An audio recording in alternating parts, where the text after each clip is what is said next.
जयपुर में जो सामाजिक न्याय महासम्मेलन हो रहा है 20 अगस्त को,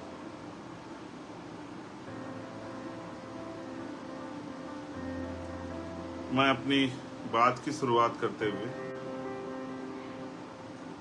भारत की धरती पर समय समय पर जन्मे सभी संतों, गुरुओं, महापुरुषों को नमन करता हूँ।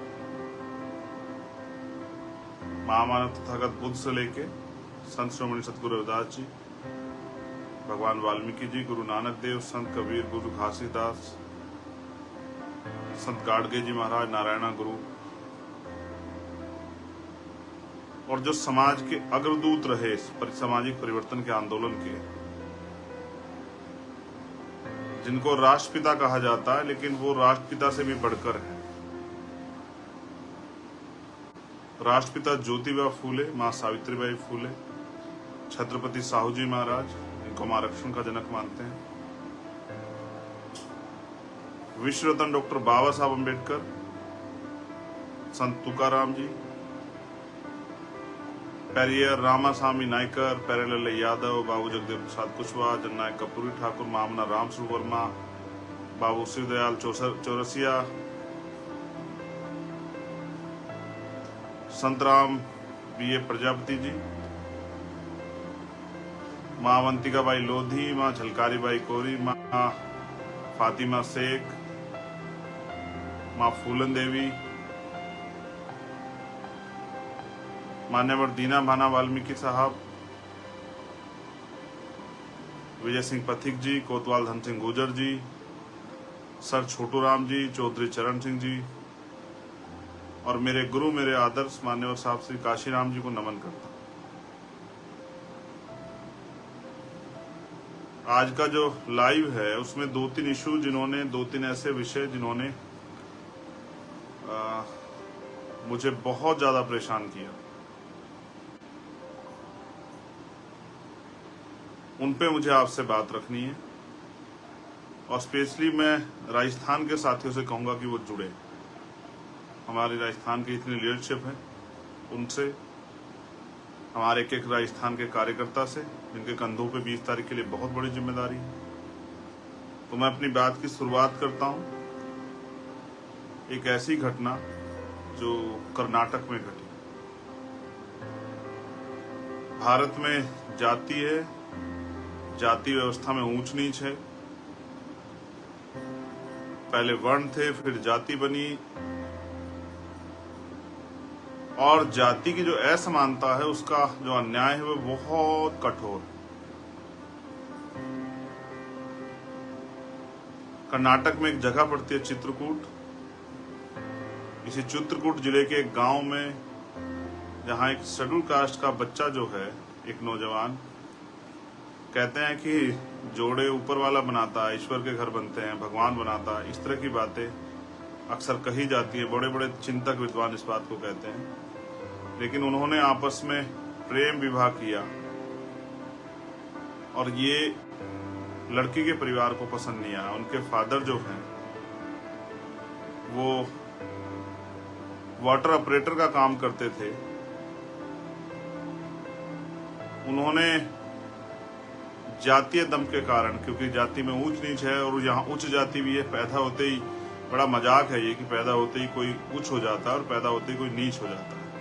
ये उनके लिए जो मानते हैं, हम लोग तो मानते नहीं। हम तो इंसानियत को सबसे बड़ा धर्म मानते हैं और हम सभी मजहब की इज्जत करते हैं। भारत का संविधान का आर्टिकल 25-26 धार्मिक आजादी देता है। कोई किसी धर्म को मानो, कोई किसी को किसी में आस्था रखे, कोई किस तरह से पूजन करे, ये उसका व्यक्तिगत मत है, और ये वहां तक सीमित है जब तक वो किसी दूसरे के अधिकारों का हनन ना कर रहा हो। अगर मैं किसी भी धर्म से और अपने धर्म को मानता हूं, तो मैं सड़क पे जाके अगर इस तरह का माहौल बनाता हूं कि दूसरे आम आदमी परेशान हो या कोई दूसरा व्यक्ति उसके सामने समस्या खड़ी हो जाए, तो मुझे लगता है कोई भी धर्म और उस धर्म का कोई भी इस बात की इजाजत नहीं देगा कि आपकी वजह से किसी को परेशानी। तो अंत उस बिटिया के जो फादर थे, उन्होंने ये किया कि जो बस्ती, दलित बस्ती की तरफ जो पाइपलाइन जाती थी, उसमें जो मुझे पीड़ित परिवार द्वारा बताया गया कि उसमें उन्होंने जहर मिला दिया। 7 लोग मौके पे मर गए और 200 से ज्यादा लोग जिंदगी मौत के बीच लड़ रहे हैं। और इतनी बड़ी घटना को पुलिस प्रशासन ने सिर्फ दूषित पानी का मामला कह के टालने का प्रयास किया। मैंने उस पर अपनी बात भी रखी थी। मैं कार्रवाई की जानकारी भी ले रहा हूं। मैं ये बातें आप लोग को इसलिए बता रहा हूं कि एक घटना घटी है उत्तर प्रदेश के उन्नाव में। भाई सुरेश सेन साहब जो हैं, सुरेश ठाकुर जो खुद को लगाते हैं, सविता सेन समाज से जो आते हैं,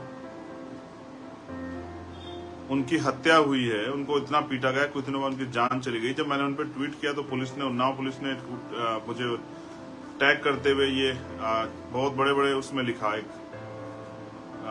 पूरी घटना का एक वो बना के, समरी बना के कि नहीं ऐसी कोई बात नहीं, उन पर चोट के निशान नहीं थे, उनका बीमारी से वो अस्पताल गए थे, वहां उनकी डेथ हुई।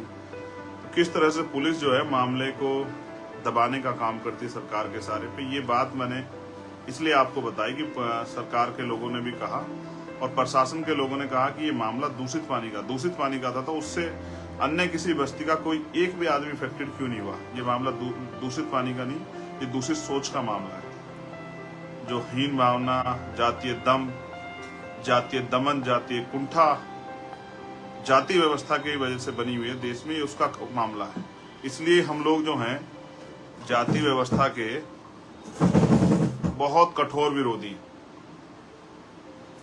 शायद हमसे ज्यादा जाति व्यवस्था कोई विरोधी ना हो, और हम चाहते हैं जाति व्यवस्था को डायनामाइट लगा के उड़ा देना चाहिए कि इंसान बन जाए और उसका एक ही मजहब, उसको जो सबसे पहले पालन करना चाहिए वो इंसानियत। अगर उसे दूसरे की तकलीफ पे तकलीफ होती है तो फिर उसको इंसान माना जाना चाहिए।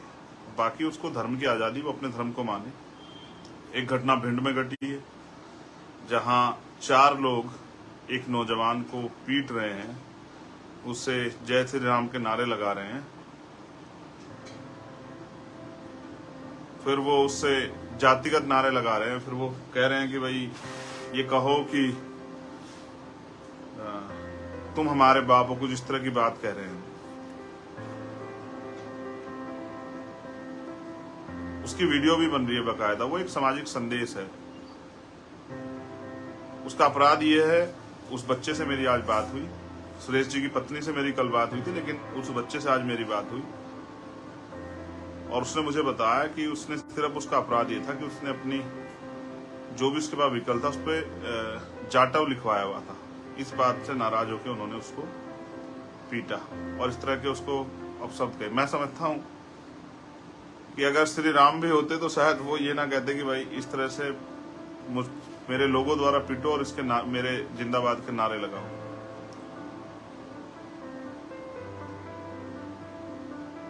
कभी कभी आदमी को ताकत अहंकार में ले जाती है, पागल कर देती मदहोश, और वो फिर ऐसे ऐसे काम करता है जिसको किसी भी तरह से स्वीकार्य नहीं किया जा सकता आजाद भारत में, जहां संविधान से देश चल रहा है। तीसरी घटना, आज हमारी टीम गई थी भिंड में। बहन तोला गुजर की है जिनके साथ अन्याय हुआ। उससे पहले भी एक बच्ची के साथ राजस्थान में अन्याय होता। राजस्थान में आम बात है, लेकिन मुझे तकलीफ है। हमारे वरिष्ठ लीडर्स जो हैं वो वहां गए थे। मुझे उम्मीद है कि संघर्ष के जरिए हम अपने इस परिवार को न्याय दिलाने में सफल हो पाएंगे। और चौथी घटना है नूह मेवात की, जिसको आपने देखा किस तरह से लगातार साजिश हो रही है। स्पेशली बीजेपी के लोग, मुझे कहने में कोई परहेज नहीं है, मेरे मुंह पे कोई तालाबंदी नहीं है। किस तरह से बीजेपी के लोग अपनी राजनीतिक स्वार्थ में, अपने चुनाव जीतने के लिए देश को हिंसा की आग में झोंक रहे हैं, ये आपके सामने है। मैं किसी भी गलत कार्य करने वाले का पक्षधर नहीं हूं, लेकिन मैं आपसे फिर ये कहना चाहता हूं कि अपने राजनीतिक स्वार्थ के कारण अगर आप किसी भी समाज को, अगर आप डराने का, धमकाने का, अन्याय करने का काम करोगे, तो इससे जो गुस्सा पैदा होगा वो बड़ा खतरनाक होगा और सब लोग चुप रह सकते हैं। मैं आपको अपनी पार्टी की लीडरशिप की तरफ से, अपने संगठन की तरफ से और इंडिविजुअल चंद्रशेखर आजाद आपसे कमिटमेंट करके कह रहा है कि जो अन्याय आप कर रहे हो, भारतीय जनता पार्टी के लोग, राजनीति यही रहेगी, देश बड़ा है, इस बात को आपको समझना चाहिए। अपने देश को अपने सिर्फ राजनीतिक स्वार्थ के चलते कमजोर करना, नफरत फैलाना, ये इसका एहसास आपको नहीं पता कि ये जख्म कितने दिनों में भरेंगे। और मैं आश्वस्त होकर कहता हूं, हर कमजोर वर्ग को, हर पीड़ित वर्ग को, जैसे मणिपुर में उन बहनों के साथ हमारी अन्याय हो रहा है और स्पेशली वो वहां के क्रिश्चियन समुदाय के लोगों को टारगेट करने के लिए वो सब चीजें की गई, उनको नुकसान पहुंचाने के लिए बहुत हजारों की संख्या में चर्च जलाए गए हैं। जैसे आपकी आस्था अपने धर्म के प्रति, ऐसे दूसरे की भी आस्था अपने उनके धर्म के प्रति है। अगर कोई मस्जिद को भी, मंदिर को नुकसान पहुंचाता तो मैं जरूर सवाल पूछता, लेकिन वहां मस्जिद जलाई गई और जिस तरह का कार्य किया गया, आप जो प्रयास कर रहे हो, हमारे लोग हैं वहां, वो लंबे समय संभालने का काम कर रहे थे कि अन्याय ना हो, लेकिन आप पिछले लंबे समय से जो आप कार्य कर रहे हो, और मुझे शक है, मेरी बात को मध्य प्रदेश के साथ जरूर सुने, कि इंदौर और उज्जैन में आने वाले कुछ दिनों में, 1-1.5 महीने के अंदर या इससे भी पहले कोई दंगा, कोई फसाद, कोई विवाद, कोई इस तरह की घटना कराई जा सकती है जिससे कि मध्य प्रदेश के चुनाव को प्रभावित किया जा सके। हमारे लोगों को सतर्क रहने की जरूरत है, नजर रखने की जरूरत है, सावधान रहने की जरूरत है, अपने लोगों को सावधान करने की जरूरत है। स्पेशली उन वर्गों को, दलित, पिछड़े, आदिवासी, अल्पसंख्यक समाज के जो लोग हैं, जिनमें जैन हैं, मुस्लिम हैं, ईसाई हैं, सिख हैं, बौद्ध हैं, उनको मैं कहना चाहता हूं कि ये सारी हिंसा ये प्लांटेड है।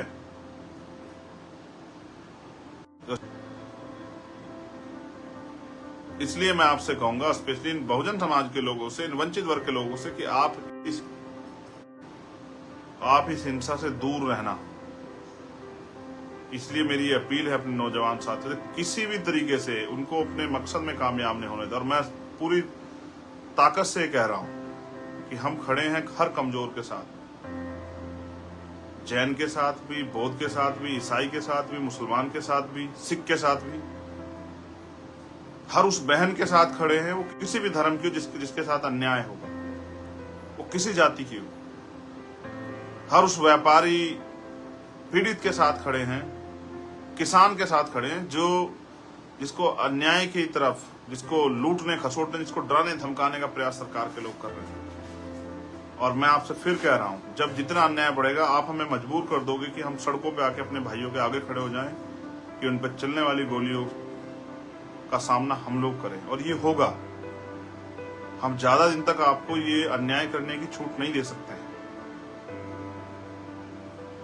मैं तो तैयार बैठा हूं, एक गोली आपके लोगों ने धोखे से मारी, अगर अपने लोगों के लिए गोली खानी पड़ी तो मैं तैयार बैठा, लेकिन ये अन्याय हम लोग बर्दाश्त नहीं करेंगे जो आप कर रहे हैं या करने का प्रयास कर रहे हैं। अब मैं बात करूंगा स्पेशली राजस्थान की। मैं अपने मुस्लिम भाइयों से कहूंगा कि वो घबराएं नहीं, वो संविधान के हिसाब से काम करें, हम सब लोग उनके साथ खड़े हैं।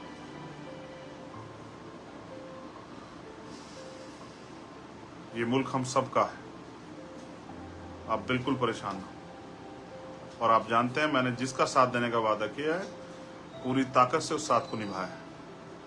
मुझे इस बात के लिए किसी परीक्षा की जरूरत नहीं, किसी प्रमाण की जरूरत नहीं, ये आप बेहतर जानते हैं।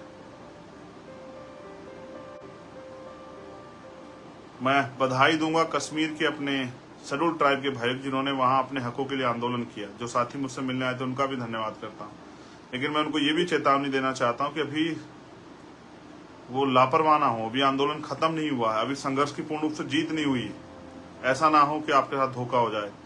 अपनी तैयारी करो, मैं भी आपके संघर्ष में आपके साथ, और हमारी पूरी पार्टी आपके साथ। चाहे सड़क की लड़ाई हो, चाहे जेल की लड़ाई, कोई भी लड़ाई हो, भाई भाई मिलकर लड़ेंगे अन्याय के खिलाफ। अब मैं राजस्थान की बात करता हूँ। हमारे राजस्थान में बहुत जिम्मेदार, समझदार, ईमानदार, निष्ठावान साथी हैं। उन्होंने हमेशा मेरा मान सम्मान रखा है। पूरी सरकार से वो लोग मेरे लिए टकराए, भूखे प्यासे, बिना साधन के, आंधी तूफान, पुलिस की लाठियां खा के उन्होंने हमेशा जो है, जिस बात को मैंने कहा उसका पहरा दिया।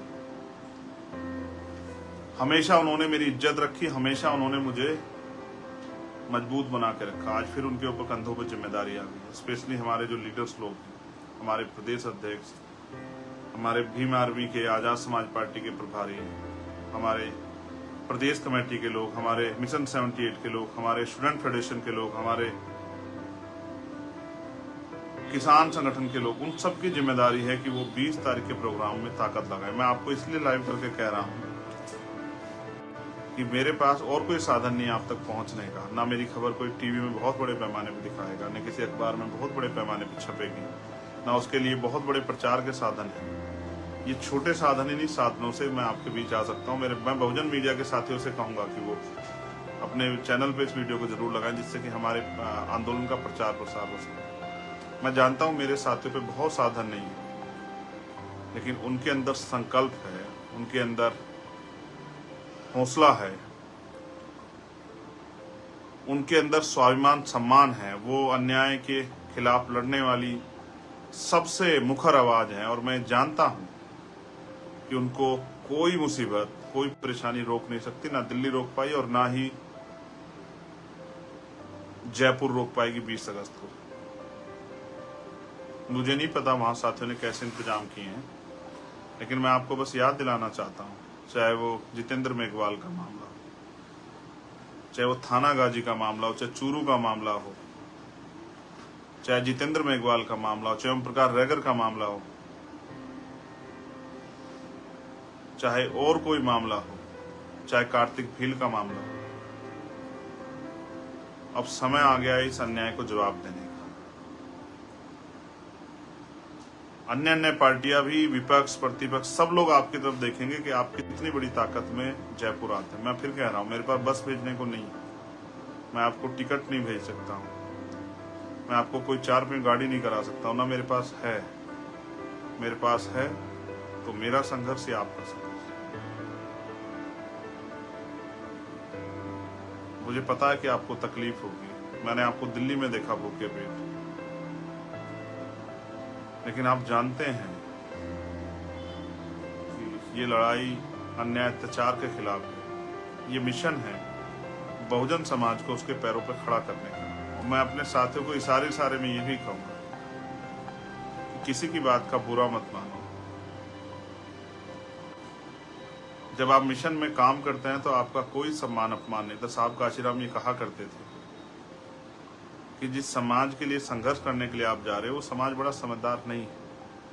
वो आपके ऊपर आरोप भी लगा देगा, वो आपको अपमानित भी कर देगा, वो आपको झूठा भी कह देगा, वो आपकी बात भी नहीं सुनेगा, आपके यहाँ लड़ भी पड़ेगा, लेकिन कभी भी अपनों की बात का बुरा नहीं माना करते। और आप जानते हैं मेरा क्या सम्मान अपमान। मैं तो एक गोल लेके, हम मिशन का काम कर रहे हैं, जब तक वो मिशन पूरा नहीं होता तब तक क्या खुशी मनानी और क्या दुख मनाना। मैं तो बहुत भावुक हूँ इस मामले में। जब अपनी बहनों की लुटती अस्मतें और अखबार पढ़ता हूँ, यूट्यूब पे खबर देखता हूँ, टीवी में देखता हूँ, तो कितने आंसू बहाता हूँ शायद आपको एहसास भी नहीं है, जो लोग मजाक उड़ाते हैं बातें कह के। ये मेरा दर्द है। मैंने समाज को परिवार माना है।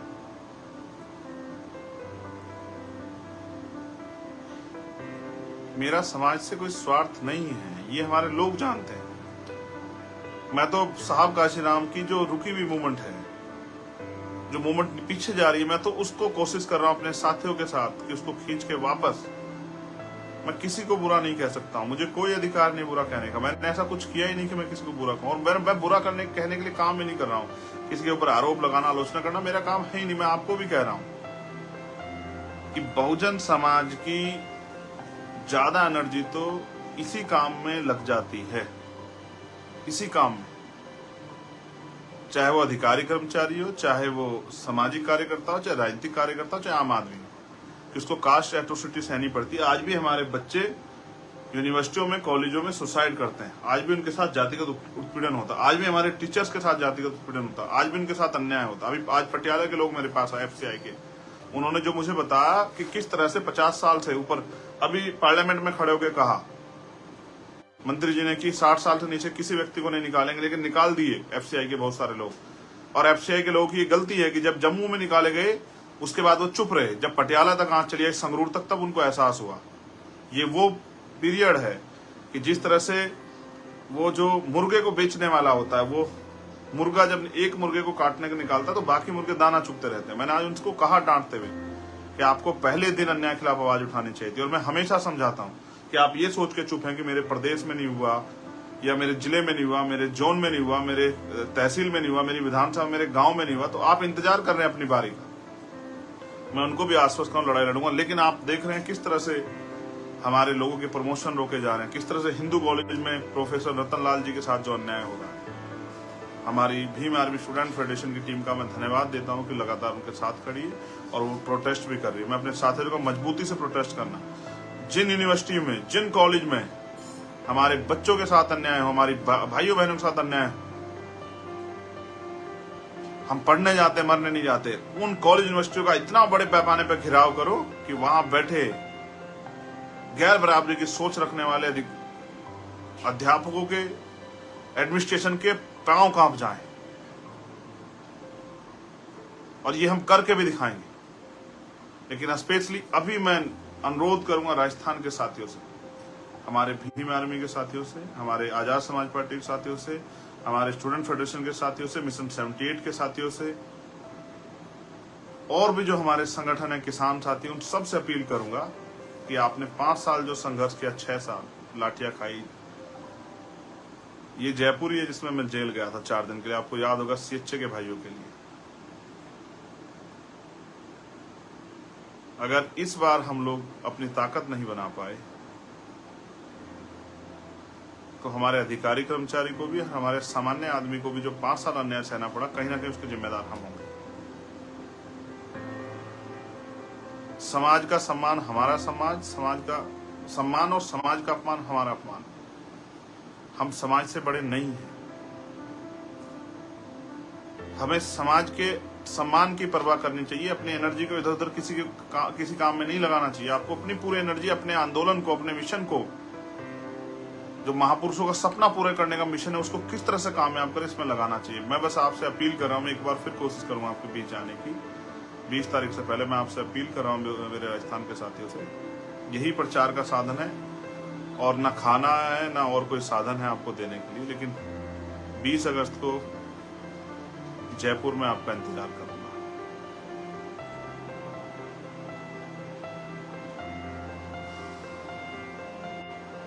आपकी राह देखूंगा। हो सकता है ट्रेन कैंसिल हो सकता है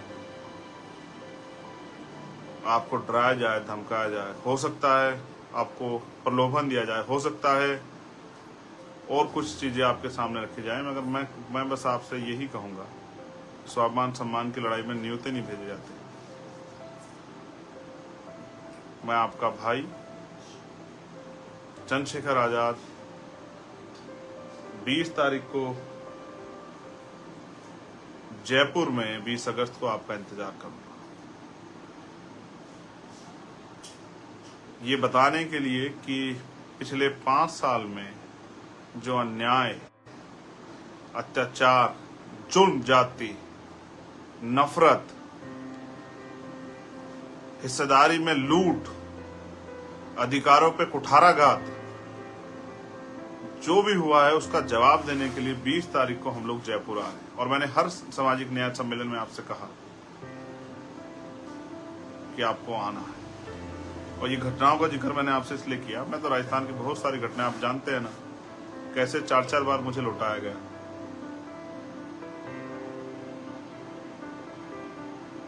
मैं आपका इंतजार करूंगा। जैसे आपने भरतपुर में अपनी ताकत दिखाई, जैसे आपने गंगापुर सिटी में अपनी ताकत दिखाई, जैसे आपने भादरा में अपनी ताकत दिखाई, वैसे ही आप जयपुर में भी अपनी ताकत दिखाएंगे। और इस संघर्ष को कामयाब करने, एक आखिरी बात आपसे और कहना, रोटी लेके आना, अपने लिए भी और मेरे लिए। आपने शायद, अगर याद हो आपको, और आप, ये प्रैक्टिकल बात है, आपका कोई अमीर रिश्तेदार हो, वो भी अपने गरीब रिश्तेदार को पहचानने से मना कर देता है। अमीरों की नस्ल ही ऐसी होती है। गरीबों के पास यही है कि अगर उसके पास एक चादर होगी नई, तो उसके घर में मेहमान आएगा तो वो नई चादर बिछाएगा। गरीब इज्जत देना जानता है। मैं आप सबका धन्यवाद करता हूं कि आपने मुझे सुना, और मुझे विश्वास है मेरे साथियों के ऊपर कि वो सरकार को भी और समाज को भी ये संदेश देने के लिए कि अब हम किसी के पिछलग्गू नहीं बनेंगे, हम अपने पैरों पे खड़े होंगे। काम करने वाले नौजवान ईमानदार हमारे साथी तन मन धन से, और मैं अपने साथियों से कहूंगा कि जो लोग आना चाहते हैं, जिनके पास साधन हो, वो उनकी मदद कराएं कि वो 20 तारीख को एक ऐसा सैलाब आए राजस्थान में कि भोपाल की रैली को लोग भूल जाएं, जबकि मध्य प्रदेश के लोगों ने जो मील का पत्थर ठोका है उसे शायद ना ही कोई बुला पाए। लेकिन मैं मध्य प्रदेश के साथियों से भी कहता हूँ, बहुत अन्याय अत्याचार हो रहा है। मैं बहुत जल्द 10-15 दिन के लिए मध्य प्रदेश आ रहा हूँ। एक शुरुआत कर रहे हैं हम लोग 15 तारीख से नगीना लोकसभा में जाति तोड़ो समाज जोड़ो एक यात्रा, हम साइकिल यात्रा शुरू कर रहे हैं। साइकिल यात्रा तो हमारी बीमार में आजाद समाज पार्टी के नेतागण कर ही रहे हैं, लेकिन उसमें एक दिन के लिए मैं भी शामिल होने के लिए जा रहा हूँ 15 तारीख। और मैं उन सभी साथियों का धन्यवाद देता हूं जो देश भर में इस आंदोलन को कामयाब करने के लिए बहुत मेहनत कर रहे हैं। प्राइमरी स्कूल के हेडमास्टर का बेटा हूं, कोई घमंड नहीं रखता हूं। एक ही लालच है, एक ही सपना है कि बाबा साहब अम्बेडकर और माननीय काशीराम और बहुजन महापुरुषों का सपना पूरा हो। इस देश का टुकड़ों में बटा बहुजन समाज एकजुट हो। इस देश की महिलाओं को, किसानों को, मजदूरों को, नौजवानों को उनके हक अधिकार मिले, और जाति विहीन समाज बन के सब लोग, जैसा सदगुरु रविदास जी महाराज ने कहा, ऐसा चाहूं राज में जहां मिले सबनु अन्न, और छोटे बड़े सब सम बचे रविदास रहे प्रसन्न, जिसको उन्होंने बेगमपुरा राज का नाम दिया। ऐसा राज स्थापित हो जहां किसी को कोई भय ना हो, कोई डर ना हो, किसी के साथ कोई अन्याय ना हो, कोई ऊंच नीच की बात ना हो, किसी को खाने के लिए अन्न की, तन ढकने के लिए वस्त्र की, सर ढकने के लिए छत की कोई परेशानी ना हो। भय मुक्त समाज, समानता पे आधारित समाज, मैत्री पे आधारित समाज, भाईचारे पे आधारित समाज, और हर एक व्यक्ति का सम्मान। जय भीम, जय भारत, जय मंडल, जय जोहार, जय संविधान, और आप सभी के लिए मंगल कामनाएं। 20 तारीख को जयपुर।